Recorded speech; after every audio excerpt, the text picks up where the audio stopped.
আসসালামু আলাইকুম। চলে আসছি একেবারে মাল্টার রাজ্যে, চারিপাশে শুধু মাল্টা আর মাল্টা। আমার নিজের বাগান শেষ, তো এখন বাগান ঘুরে দেখছি আশেপাশে যাদের যাদের বাগান আছে। এটা হচ্ছে আমাদের মনিরামপুরের মাল্টা করিম নামে খ্যাত করিম সাহেবের বাগান। প্রচুর পরিমাণ মাল্টা এখনো গাছে দেখা যাচ্ছে।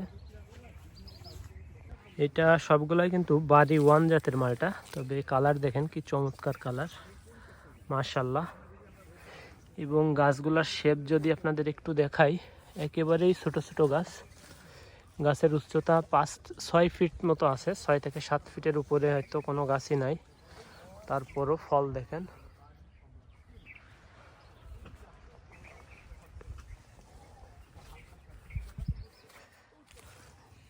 কি পরিমাণ ফলন দেখেন, মাশাল্লাহ।